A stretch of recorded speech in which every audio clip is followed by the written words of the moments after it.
Hey everyone, welcome to Catalyst Energies. My name is Dee. Thank you for joining me. I am so grateful that you are here. Welcome to the full moon forecast for Sagittarius rising, Sagittarius sun, Sagittarius moon. Anyone with strong Sag in their chart is going to find something here. And, if you have some notable progressions that are in Sag now, this is a great opportunity just to get some general themes for this full moon in Sagittarius. So, welcome back, everyone. If you're new here, welcome. Thank you for being here, checking out this forecast. Every month on the new moon and full moon, I provide a short forecast for that sign that the full moon is in. So this month it is Sagittarius. So one thing that I really just came to my attention very consciously as I was preparing for this forecast is Sag. This is the first full moon in 2 years that has not been eclipsed. Okay, let me say this again. This is the first full moon in Sagittarius since June 2020 that has not been eclipsed, right? So Sag, our full moon, and I say our because I have a sun in Sag, I have a stellium in Sag, I am Sag on distinctly half of my body and self. This is a powerful full moon, right? This is the first time since June of 2020, and I remember exactly what I was doing on the day of the full moon lunar eclipse in Sagittarius. It was June 5th, 2020. I think many of us remember what was vaguely going on around that time. I know it down to the day because there was something very specific happening. It was changing my life, I didn't know. And just like all eclipses, how, we felt it very distinctly, but how it was going to play out was not nearly as obvious because of the overlay of this soul karmic journey, right? This is what the eclipses are based on the position of the lunar nodes. And so when the full and new moons are close to the nodes, as they were at that time and continue to be up until very recently, we get eclipses. So this is the first full moon in 2 years since that time period that it's going to be fully illuminated, right? There's no distortion, no shadowing. It is just fully a Sagittarius full moon. And I, for one, can almost feel like, wow, I can actually for the first time in 2 years, feel into the full picture, the big picture, which is what Sag, that is the MO of the Sag person. So this is a big full moon. It's a big deal. We're going to look at the main astrological themes for this full moon, which is June 14th, 2022, here in the US of A. It is Flag Day.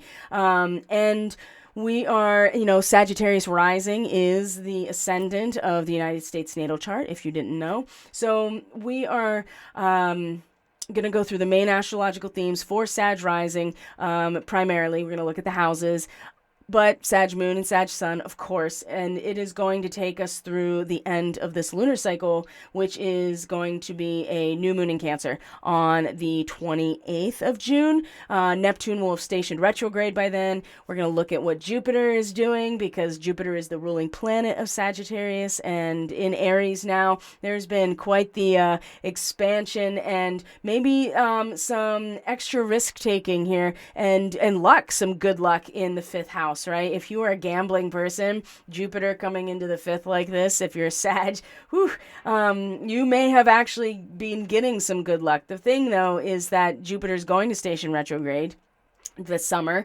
in Aries. It's going to move back into Pisces very briefly, but also Chiron's going to station retrograde. So, for as much as there's been a lot of bold self-starting, a lot of advocacy and resource for our, the voice, right? Our own authentic voice, our expression. Like I said, risk-taking, thrill, excitement, passion, joy, lust, romance, all the fifth house things that make us feel who we are.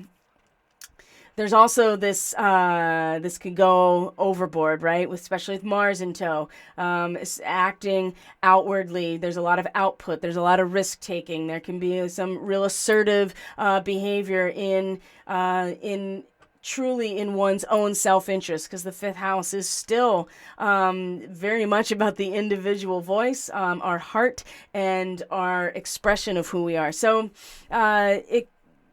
The thing that is, I think, the thorn in the Sagittarius side right now is the fact that we still have the North Node in Taurus in the 6th house, right? And Venus is here. Mercury, at the time of this full moon, will be at 0 degrees Gemini, right? This is in conjunction longitudinally with Alcyon, which is the main star in the Pleiades cluster.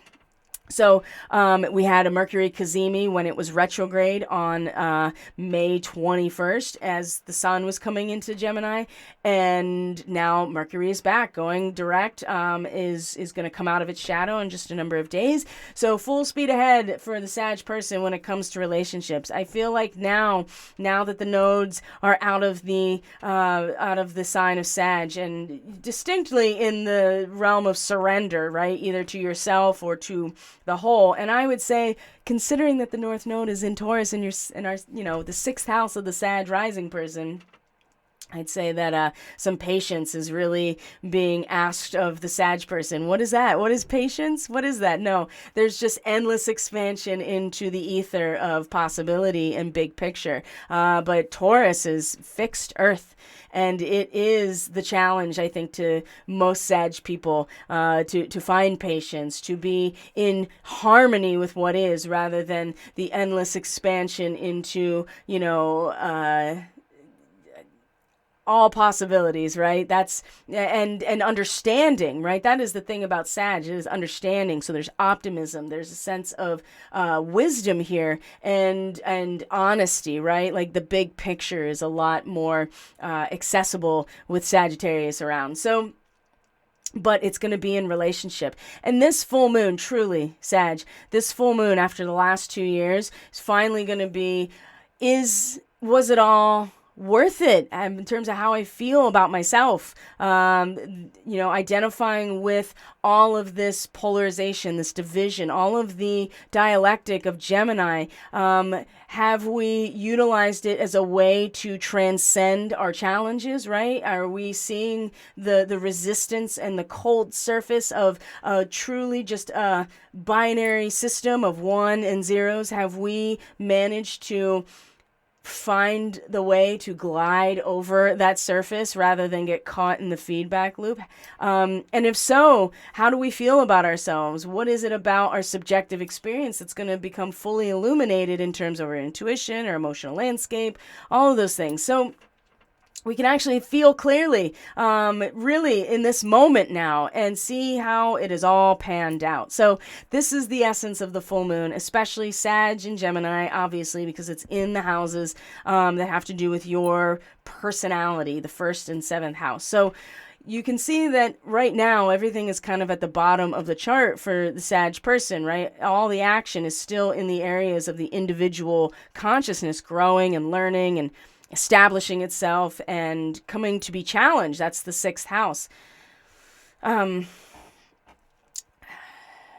There's still lots of conversations that are going to be happening between Venus and Saturn and Chiron, and Mars will be conjunct during this next 2 weeks, and the moon will move through all of these areas, touching on all of the aspects in the houses that have to do with resources. Saturn in the realm of ideas, thoughts, and mind, right? Neptune, that's going to station retrograde by the end of this lunar cycle in the area of where the Sag person is feeling rooted.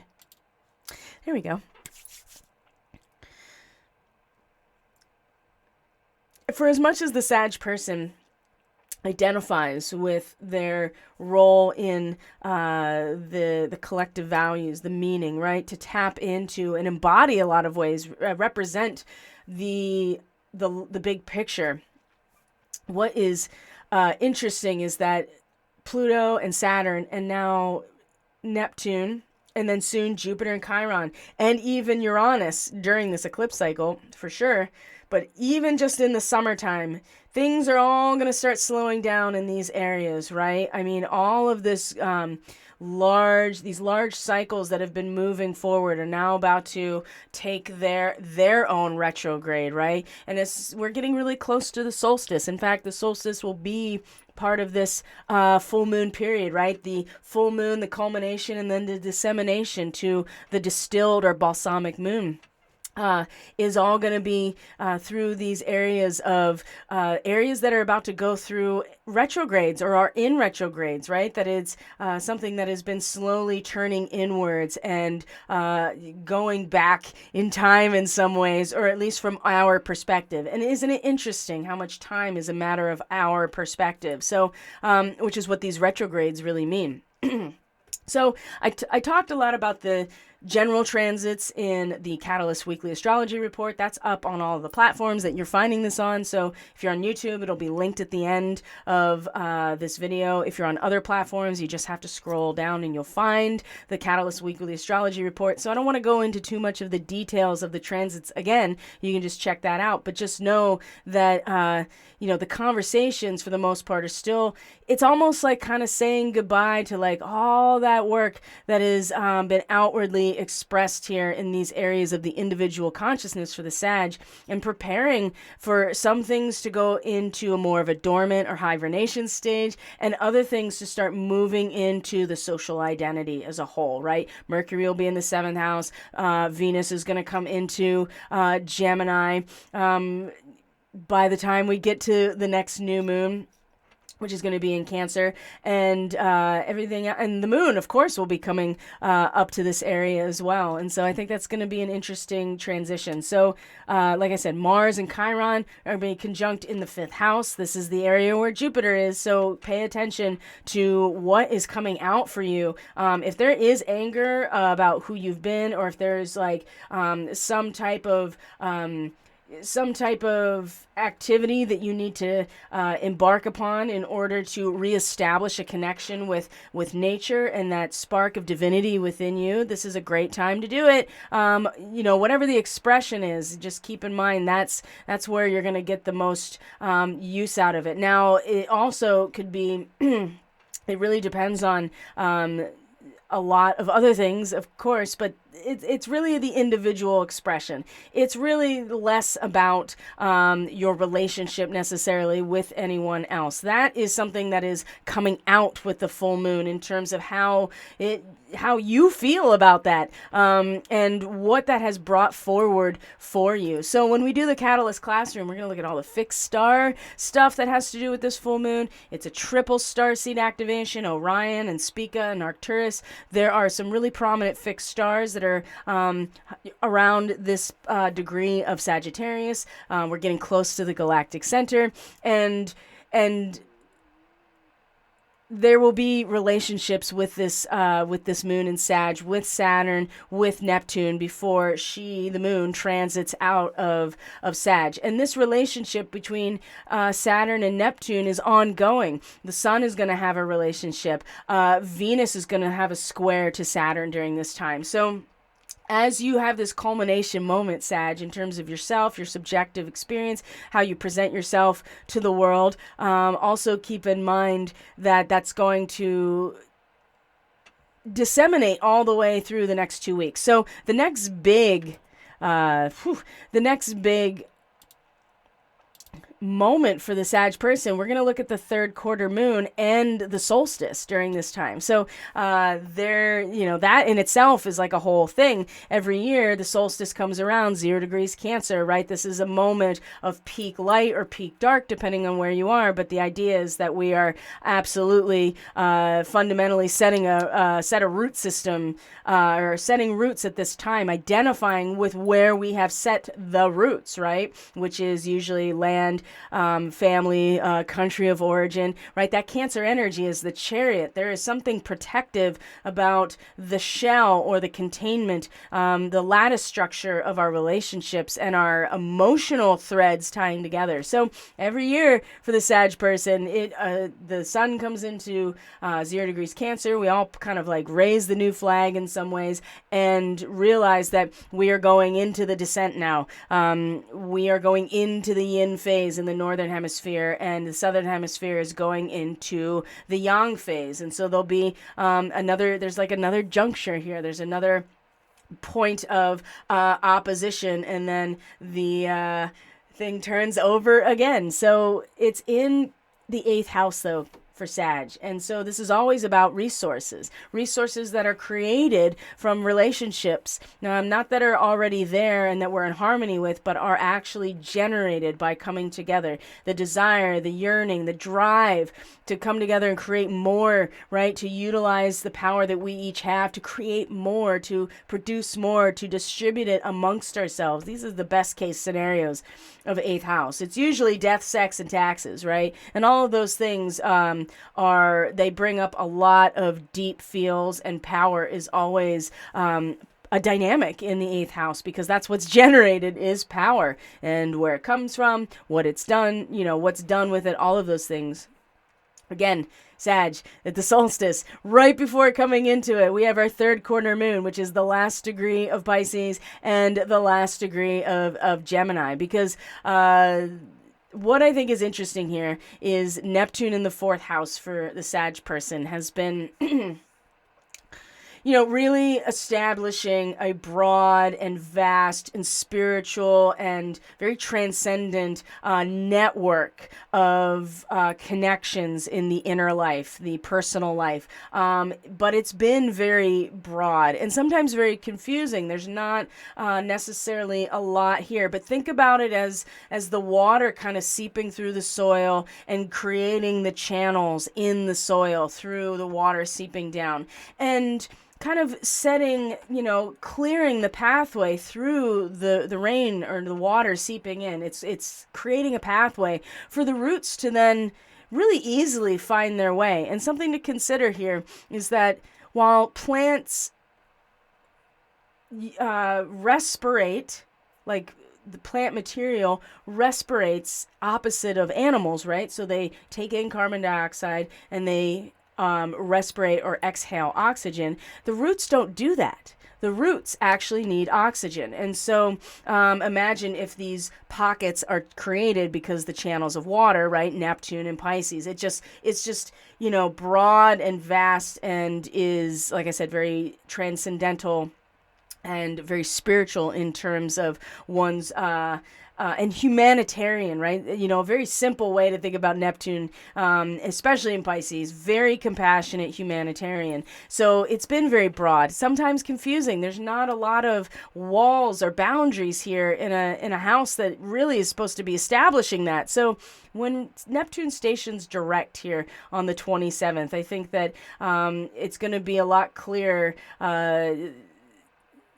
There's going to be some channels that have already been established that will be traveled later. So when the moon meets Neptune right before this, before this, and then comes into this last degree of Pisces, what is it that the imprint that is there already, right? I hope that makes sense, right? There is an imprint. There's a pattern that's already started to be established in this area of where the Sag person is finding their sense of grounding and emotional stability and their own personality integrated into the emotional body, right? This is where character comes from. And so there is a pattern here. And the square here, always a 3rd quarter square, is an inner reorientation, because there's been at least an identification of like, okay, this is the relationship I want, or the form of it, and I'm going to choose this now. And then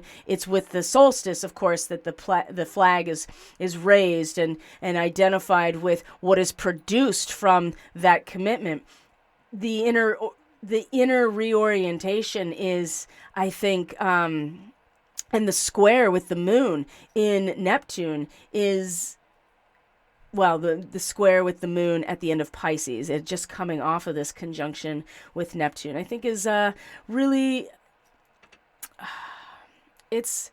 the template is set, right? But remember that Neptune's going to station retrograde. And so there's still, the pattern is not fully there yet. And I think that that's okay to establish within ourselves. And if we just have to reorient ourselves internally a little bit and realize we've not learned everything yet that we need to know about who we are in relationship, but we're still making a decision in terms of following through with that, even though we know that there is going to, be some more work that, a deeper or a more expansive or a shift, right? There may be a change, a new direction that Neptune is setting up, but we're not quite there yet. So that's something to consider, because when you make these commitments, like it happens every year at the solstice time, we are playing out, or at least acknowledging that there is a new flag planted, if that